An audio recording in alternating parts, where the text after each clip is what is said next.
Bueno, 7 días nos separan solamente de la primera patada que se verá al balón en el Mundial de Fútbol 2014. Y desde que se conoció que Brasil sería la sede, pues comenzaron las protestas contra el gobierno y a las preguntas también sobre la prudencia y la capacidad del país para ser anfitrión de un evento de esta magnitud. En el proceso han ocurrido manifestaciones por el costo de los proyectos previos a la Copa y por el uso de recursos que pudieron haberse dedicado a la población brasileña propiamente. Hoy el sector de transporte de trabajadores de metro de Sao Paulo comenzará una huelga por tiempo indefinido ante la falta de acuerdo entre el gobierno y el gremio sobre asuntos del salario, y la presidenta Dilma Rousseff está manteniendo su postura de que el país está en la capacidad de realizar un evento como la Copa del Mundo o los Juegos Olímpicos, que serán en 2016, y que las protestas son algo normal en cualquier democracia. Pero también hay que reconocer la realidad del país y que durante la Copa Confederaciones cerca de 1 millón de personas protestó en las calles por la celebración de esta justa deportiva. Y bueno, dicho esto, le quiero presentar a Juan Carlos Hidalgo, analista político de políticas públicas sobre América Latina del Instituto Cato en Washington. Me da muchísimo gusto poder saludarlo. ¿Cómo está? Buenos días, Lucía, ¿cómo está? Un placer conversar con usted sobre este tema que ha dado muchísimo de qué hablar, una controversia enorme lo que está por suceder en Brasil y lo que ha sucedido en Brasil desde que se conoció que serán sede tanto del Mundial como de los Juegos Olímpicos dentro de 2 años.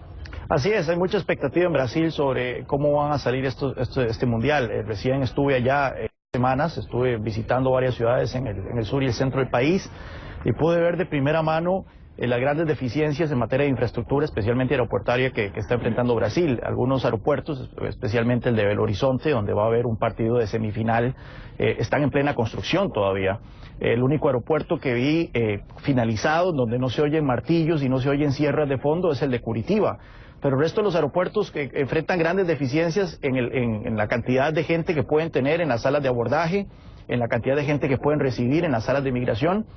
Y bueno, y ni qué decir del transporte público. El transporte público es también muy deficiente. Yo estuve como aficionado en el Mundial del 2006 en Alemania y pude ver también cómo incluso en un país desarrollado con una infraestructura de transporte público de primera puede verse al límite cuando se manejan gran cantidad de personas y gran cantidad de turistas. En el caso de Brasil, esa infraestructura de transporte público no se ve por ninguna parte a la altura del evento que va a organizar en los próximos 10 días. Y bueno, ni qué mencionar del descontento que sí palpé generalizado entre la gente por el costo, por la corrupción, por los retrasos en estas obras que ponen una mala cara en lo que de otra manera debió haber sido una gran fiesta para los brasileños. Yo estoy de acuerdo, de alguna forma, como lo manifestaba la presidenta Dilma Rousseff, que en una democracia pues hay derecho a protestar, ¿no?, cuando no nos gustan las cosas, pero en el caso de Brasil me parece que ha sido bastante evidente el descontento de la población durante mucho tiempo, incluso desde que el país fue nominado o presentó su candidatura para ser sede al Mundial. Sí, bueno, y este descontento ha ido aumentando conforme sale a la luz pública los grandes atrasos y los grandes sobrecostos de estas obras, especialmente los estadios. Los estadios ya van 3 veces por encima del presupuesto original. La última cifra que vi es de 3.700 millones de dólares que el gobierno ha gastado en los estadios. Muchos de estos todavía no están listos, a solo 9, 10 días de que empiece el Mundial. Para ponerlo en un comparativo, nuevamente 3.700 es lo que ha gastado Brasil. Alemania, en estadios que fueron súper más modernos, hace 8 años gastó 1.900 millones de dólares. Así que se ve claramente que efectivamente hay mucho sobregasto, mucha corrupción en este evento. Y supuestamente una de las finalidades de toda esta infraestructura, que en total suma 11.000 millones de dólares, lo que el gobierno brasileño ha gastado en infraestructura no solo de estadios, sino también en infraestructura de transporte público, no ha servido para estimular la economía, que eso claro, es uno de los grandes puntos. Mientras estuve allá salió la noticia que el PIB de Brasil creció únicamente 0.2%. Uy, nada.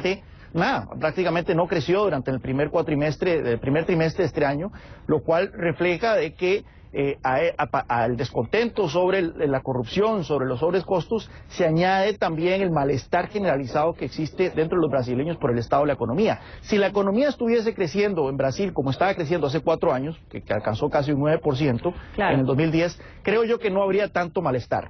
Ahora, la economía de Brasil, como usted lo apunta, de hecho, se reconocía como una economía emergente con números muy positivos a nivel hemisférico, ¿no? Ahora el caso es completamente opuesto, como lo está planteando usted. Y un tema que también yo creo que le ha causado que se abra más la herida a este asunto es el número de muertos que han ocurrido durante este proceso de construcción de los estadios y de toda la infraestructura necesaria, que dicho sea de paso, también Alemania construyó su propio hotel para hospedar a su gente, a su selección, con la capacidad incluso para que tengan centros de entrenamiento ahí. Así es, conforme se hace más patente, se hacía más patente el atraso en las obras, entonces Brasil empezó a requerir de que los trabajos en esta no se detuvieran, ni siquiera de noche. Se empezó a pedir tres jornadas de trabajo a los trabajadores, y bueno, en estos casos, muchos de estos casos, se les exigió trabajar al máximo, y esto por supuesto que se presta para accidentes, y efectivamente la tasa de muertos en la construcción de estos estadios ya supera, yo creo que en 3 veces la que hubo en Sudáfrica hace 4 años. Definitivamente es un gran problema para la imagen de Brasil. Se suponía que este iba a ser el evento, junto con las Olimpiadas del 2016 en Río, iba a ser el evento que iba a constituir así como la presentación de Brasil al mundo como una potencia planetaria. Sin embargo, podría ser un gran fiasco. No creo que las protestas vayan a ser tan fuertes como hace un año, cuando 1 millón de personas tomaron las calles, pero sin duda alguna, los atrasos de infraestructura, los problemas que podría haber en materia de apagonazos eléctricos. Brasil está enfrentando su peor sequía en 10 años y esto puede generar apagonazos. Incluso hasta temores de una pandemia de dengue se han especulado. La violencia en algunas ciudades como Río, que ha ido en aumento. Bueno, si este mundial sale bien a los brasileños, yo creo que sería cierto eso de lo que dicen de que Dios es brasileño. Yo no quiero pensar lo que ocurriría si se presentara algún tipo de problema con el sistema eléctrico, con un evento de esta magnitud. Y ya para cerrar, señor Hidalgo, dicen que si tú insistes eres terco, pero si yo insisto soy perseverante. ¿Cómo queda Dilma Rousseff ante tanta negativa de la gente y ante tanta insistencia de la presidenta para sacar adelante esto, que bueno, dicho sea de paso, no habría podido echarse para atrás, ¿no? Sí, a doña Dilma no le quedaba otra. Esto es obra de Lula, que le consiguió estos juegos, y ahora a la presidenta Rousseff no le queda otra de que esto salga lo mejor posible. Claro. La presidenta Rousseff ha visto sus números en la popularidad caer, incluso con lo que pude hablar en Brasil. Mucha gente incluso está deseando que a Brasil le vaya mal en el Mundial con tal de que doña Dilma pierda la reelección en octubre. Incluso el peor escenario para doña Dilma es que Brasil quede eliminado temprano en el Mundial y que entonces el Mundial pase en 2 semanas más, y esto los brasileños cada vez vean más esto como una fiesta carísima que están pagando para extranjeros. Dudo mucho que Brasil vaya a quedar fuera en las primeras rondas, pero aún así creo yo de que doña Dilma estará muy pendiente de esos partidos, al igual que muchos brasileños. Va a estar pendiente y preocupada, yo creo. Le agradezco muchísimo que nos haya compartido sus opiniones. Juan Carlos Hidalgo del Instituto Cato en Washington. Gracias por participar en Café. Buen día.